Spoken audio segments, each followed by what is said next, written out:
of fate. This is the way. Truth is, I am Iron Man. Tells me when you'll remember this.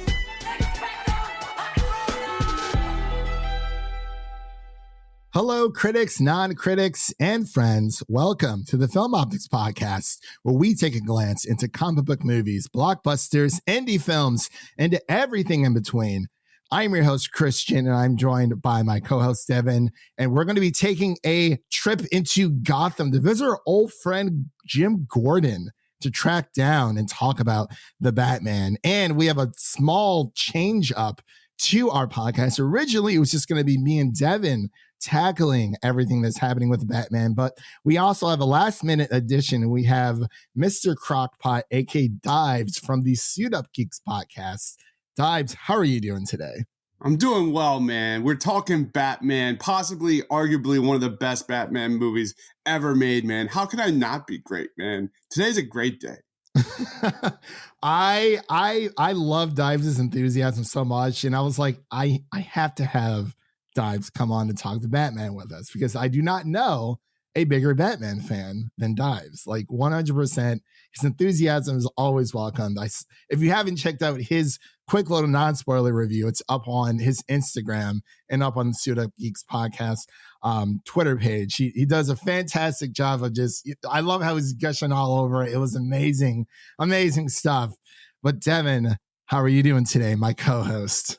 I'm doing swell on this Venge Day, I guess you could say. Venge Day. We're celebrating some Robert Pattinson. Well, see, as a podcast, we actually had quite a bit riding on this one because he's in our intro, and we did that a while ago. We placed a bet down that this was going to be a good movie, and we put that in there. Yeah. He's also in our Twitter banners, so we really doubled down on this. Like, okay, Matt Reeves, don't fail us now. He hasn't so far. He is not missed whatsoever. It's all about future proofing as well. It's like, well, what are the big movies? What are the big blockbusters coming out? We snuck some oldies but goodies in there as well. But a little bit of housekeeping here before we begin today's spoiler-free episode. This is going to be our spoiler-free episode of the Batman. Just want to let you guys know that is in the title and description of the podcast. Our spoiler review, which Dives will also be joining us on, will be dropping on March 7th, Monday, March 7th.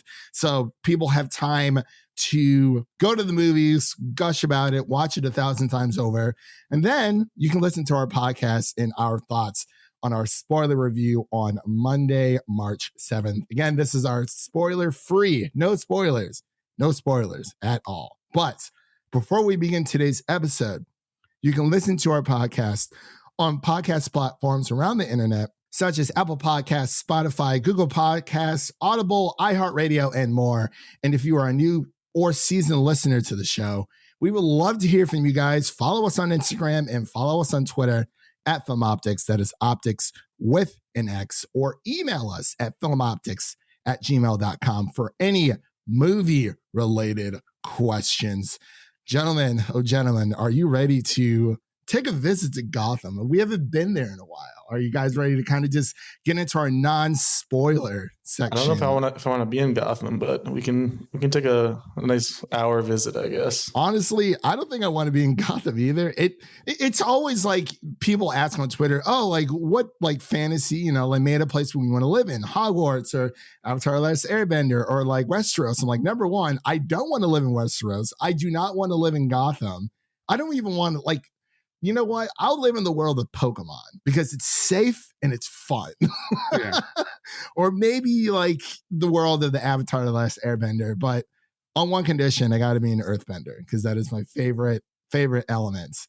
But we are going to be right back after this introduction to the Batman for our spoiler-free coverage. Fear is a tool. But when that light hits the sky, it's not just a call. It's a warning. All right, ladies and gentlemen, and we are back with the Batman spoiler-free episode here on the podcast. And the synopsis of this amazing tale is as follows. When the Riddler, a sadistic serial killer, begins murdering key political figures in Gotham, Batman is forced to investigate the city's hidden corruption and question his family's involvement. This is directed by Matt Reeves, the man himself, and is also written by Matt Reeves, Peter Craig, and of course, Bob Kane is accredited on this, being the creator of Batman, and stars Zoe Kravitz, Robert Pattinson, aka Robert Pattinson, aka Edward Cullen, Paul Dano, Jeffrey Wright, Andy Serkis, and Colin Farrell, and so much more. So the way this is going to work for a non-spoiler, of course, we're not going to get into spoilers. I feel like I have to say that a lot because people tend to not pay attention. It happens sometimes when you listen to a podcast. It's like, wait, what did they say? Oh yeah, that's right. I clicked on a non-spoiler review of the Batman. So we're going to go around the podcast here. Give us your initial reactions of when you first walked out of the theater. We'll start with Dives. Tell us how your theater experience was. How was the audience enjoying this? Because we all went to the fan event that happened on March 1st. And of course, this movie does not drop in theaters until March 4th on technically Friday, but early showings on Thursday. But Dives, we'll start with you, then we'll go with Devin, and then we'll end with me. So Dives, lay it on us. What was your initial reactions to this fantastic noir film? This movie is like the most Batman movie to ever Batman. I remember walking out of the movie theater here and my jaw was dropped. I did not want to leave the theater, in fact. I did not feel like this movie felt like 3 hours whatsoever, for me at least. Real quick, I've been wanting a world's greatest detective Batman movie my entire life. I grew up as a kid watching and loving, being obsessed with the Batman the Animated Series. The fact that this movie came out and gave so many promises and delivered on so many different levels is just an amazing feeling as such a huge Batman fan. I thought the score and cinematography are 100% Oscar worthy here. I thought the casting across the board was masterclass. This movie, the first 15 to 20 minutes of this movie is arguably some of the best Batman content I have ever seen, period. I was off the chain, geeking out next to my wife in the theater. It was awesome. And real quick to IMAX, there's some scenes in this that blew me away from sound design. Dominic Toretto would be crapping his pants if he was sitting next to me. That's how epic some of these scenes are. It is a amazing film, such an accomplishment from Matt Reeves, just a powerhouse director. Again, from the casting, from the chemistry, there's so many positives in this film, very few negatives. I remember walking out of this theater and kind of dumbfounded. Was this better than The Dark Knight? I came into this thinking it was going to be really good, but in the back of your head, you're like, there's no way. There's no way they pull it off. There's no way they did. This movie rocked, man. I was floored. I cannot wait to see it again. Yeah, I was also pretty blown away by most of what I was seeing here. I agree. We've needed a detective, world's greatest detective Batman story for so long now. We've never had one. It also kind of adds in the element of him being a younger Batman, which isn't something we see very often either. So having both of those elements really makes it stand out and makes it more interesting than some of the other installments. I think the cast was incredible. I don't know if they could have casted this any better. Zoe Kravitz was amazing as Catwoman. I now have a new crush, and she's moving up the list, that's for sure. Number 5, no, number 3. What's up? Top 5, not 5, 4, 3, or 2. Okay. But the cinematography was great. Like we've mentioned, Matt Reeves is amazing as a director. He always has been. It's just so cool seeing he takes inspiration from a David Fincher type movie, like a Seven or a Zodiac, where you have Batman just try to solve a series of crimes. It's not something we've ever seen before on the big screen. And as far as the negatives go, I feel like I should say this in the spoiler-free section, that for me, the biggest negative was how much they showed in the trailers. I guess that's more of a negative for WB. I feel like they showed a lot of the major scenes in the trailers, and I was wishing I would have gone in blind, because those would have been a lot cooler experiences for me. But so if you haven't seen the trailers, I would recommend not, because those moments are so cool. Like the main handful of moments that really stand out. Yeah, definitely. Again, yeah, I'm going to be echoing a lot what everyone's saying. Of course, we always have negatives that, that unfortunately come with even our most favorite films in the world. But for me, it didn't feel real walking into this theater, sitting down and watching the Batman. I mean, my theater was packed, saw it in the IMAX. I'm not sure if I want to say it was shot in fully in IMAX, but at least in my theater, there was a little bit of the black bars on the top and bottom that were clearly showing. And I was like, man, I really wish it's expanded just a little bit, but that's such a small nitpick, at least on my side. But overall, I was floored. I mean, from the beginning of this movie, I almost just, so obviously, we've talked about with Dives talking about how it is a really good detective story, but also it's a fairly decent, it has a lot of horror elements, from the get-go. This is Gotham. And I tweeted this a few days ago telling people there's a few Batman movies you should watch to get familiarized with what this movie is about, in order to kind of just understand what Matt Reeves is trying to convey. The first one, of course, is Batman Begins, because that is another, that is the only live action origin Batman story we've gotten. Batman Year One, which is only about an hour in length, and delivers a very similar story when it comes to showing how corrupt Gotham actually is.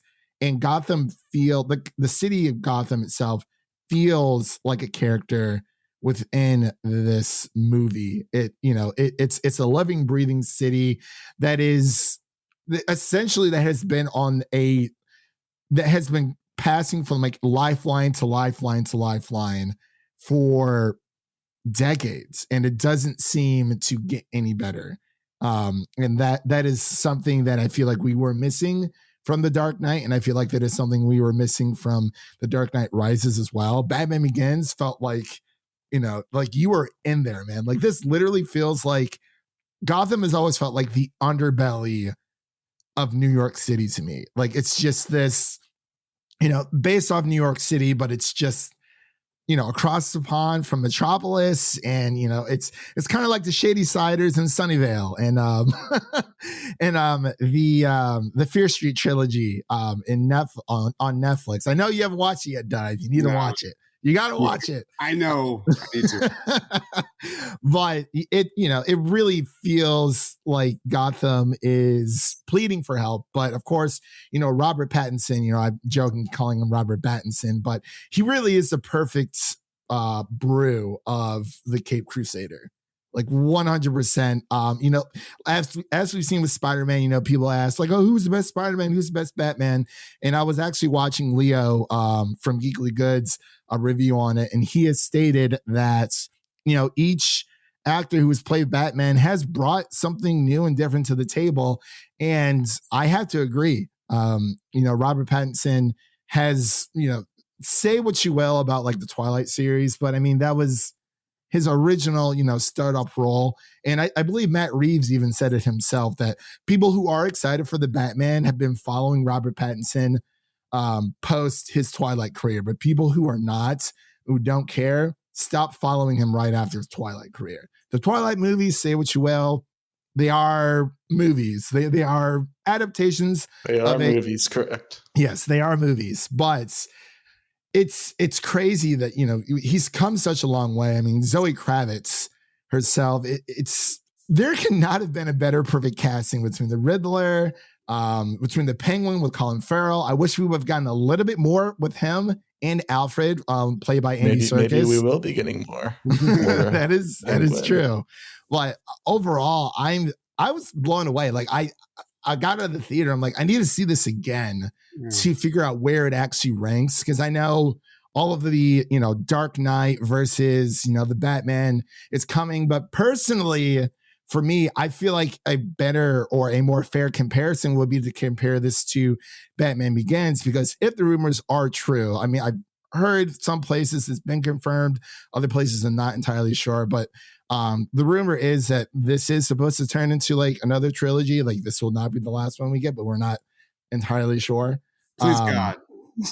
Like seriously, I really hope that we do, but I feel like a fair comparison for the Batman would be for Batman Begins, because even though this is early Batman, he does make mistakes. I believe this is year 2 Batman, year 1, year 2 Batman. So he's still going to make those error mistakes and those miscalculations, even though he turns into the world's greatest detective. He wasn't born Batman, but overall, I have to say it definitely trumps Batman Begins for me, because I love that movie so much. I don't know if I can compare it to The Dark Knight yet. I need to see if we get more films within this trilogy, I feel like I'll be able to fairly compare it. Because I personally feel like The Dark Knight is more of a Joker movie than it is an actual Batman movie. But that's not knocking the film whatsoever, because I mean, The Dark Knight is there's literally a poster of The Dark Knight in my room. So I absolutely love that movie. And, Christian Bale did a phenomenal job. But I think Robert Pattinson, he's always there. You can feel his presence in this movie so much. But I feel like I've been talking off the rails here myself, but those are my initial reactions. But I kind of wanted to, but I'll open up the floor if there's any other non-spoiler points you guys wanted to make before we close out here. We'll start with Dives, then we'll go to Devin. There's just so many elements here that work on all cylinders, and Matt Reeves deserves a ton of credit. This is a story that gets richer and richer and richer as the movie progresses. There's twists, there's turns, not unlike Chinatown. This is a movie that, you kind of learn more and more about Batman just as much as the Riddler. And there's twists about the Riddler. This is a movie that definitely keeps you guessing, especially until the end. And we have a lot to talk about when we get to spoilers. And I just respect the hell out of Matt Reeves and his ability to just pull it all together. There are some characters that kind of like get tossed to the side a little bit, which made me a little upset. But for me personally, the way Matt Reeves handles Batman, and I don't want to give the spoiler away, but he makes Batman just someone you want to root for and someone you can't wait to see in an upcoming sequel. Is done so well, and it's like you said, from Catwoman to the Riddler. These are characters that shine on the screen just as much as Batman. So, and real quick nod to Gordon. This is a Gordon who has a true friendship with Batman in this film. He's going off on like joyrides and doing things and cracking cases, and many times we see Gordon sticking up for him. So that was a really kind of interesting take. So there's a lot of different takes on these characters, and I give Matt Reeves true respect for being able to not only put it all together, put all the pieces of the puzzle on the table and fit it all together, but just make it one coherent film. That this film could probably stand on its own, top to bottom, not even talking about sequels, but it's just a beautifully crafted film from the foundation. Yeah, and actually I wanted to touch on that really quick, because when you said that, these films can stand on their own, I believe when it comes to trilogies with these franchises, it's really like, take the Lord of the Rings trilogy, for example. Obviously there's the Lord of the Rings, and then the Fellowship of the Ring, and then Two Towers, and then Return of the King.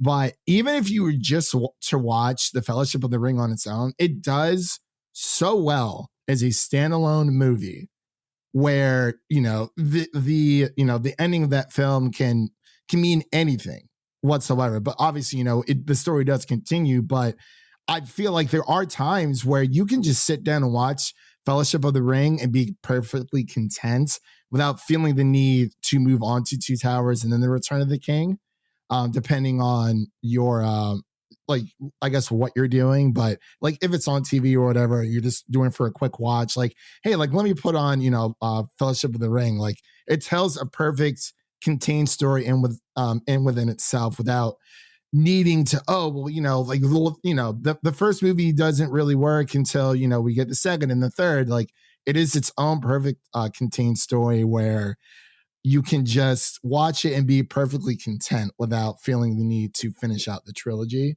which I believe the Batman does so well. But let me pass it over to Devin. I do apologize for snatching the mic there for a second, but was there anything else you wanted to bring up non-spoiler wise that we haven't been able to touch on yet? I just wanted to throw in there real quick for those that are wondering, this movie pushes PG-13 to the brink. I mean, this is about as close to R as you can get. Yeah. And that's definitely a positive for me and I'm sure many others, but some people might not enjoy that. I'm not sure, but it was thrilling. Yeah. And I believe there was a video going around with Robert Pattinson and Zoe Kravitz. They were doing their tour of the movie. And I believe the Batman is the first in the UK, it's rated 15, which is kind of like PG-13 here in the States, but you have to be 15 to see the movie in general. I guess the last Batman movie prior, I want to say it was Batman Forever, I think is what they said. I think I sent you the video, Devin. It was a small little clip.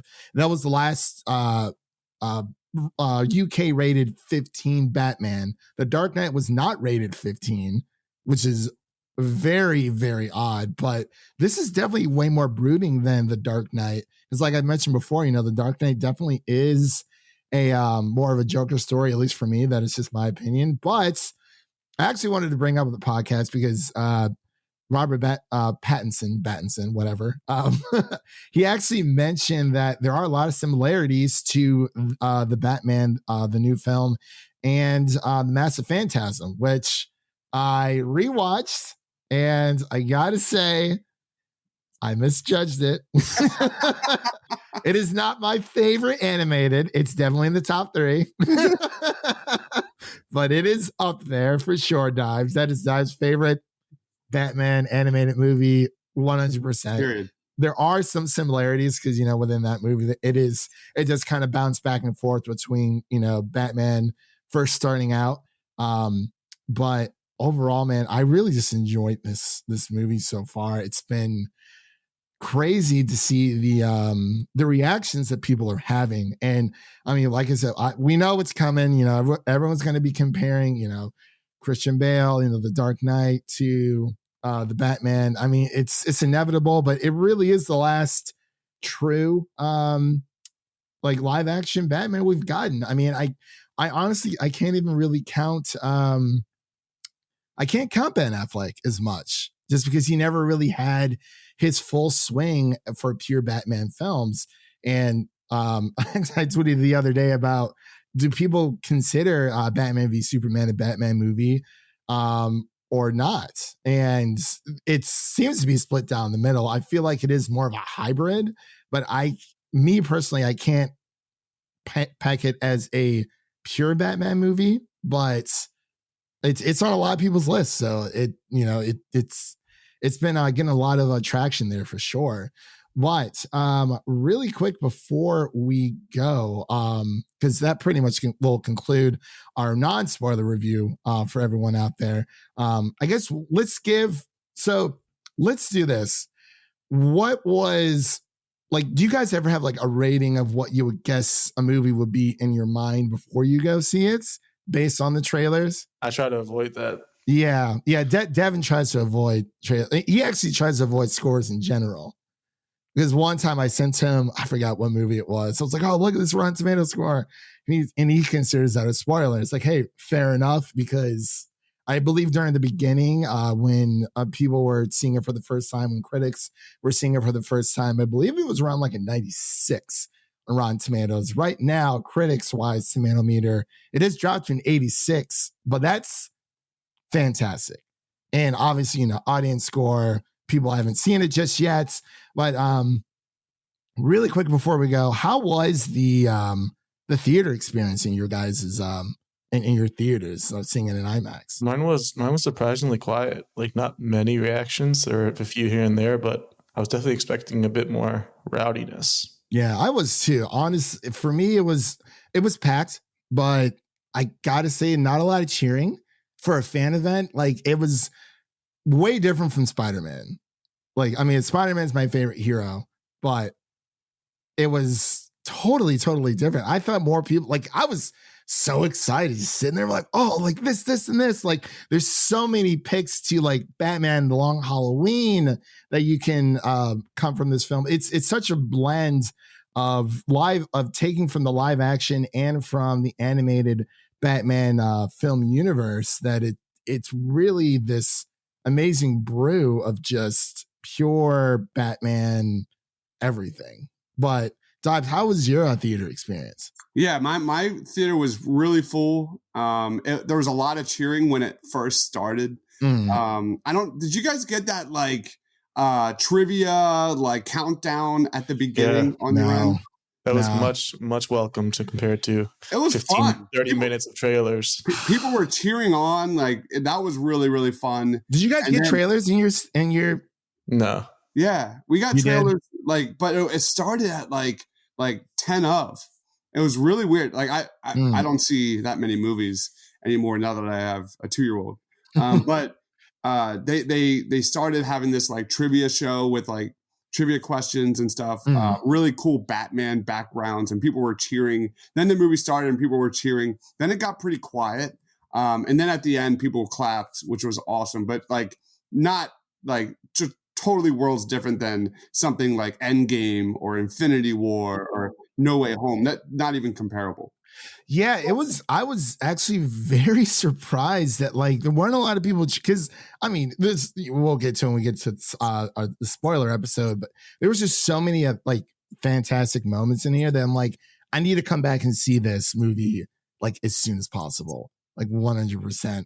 But yeah, I was just curious because mine was kind of the same, like a little bit quiet. I kind of felt like Charlie Cox when he went to go see No Way Home, and his poor wife was recording the whole thing, and it was like dead silent. Like when I went to go see Spider-Man No Way Home with fans versus when I went to a critic screening.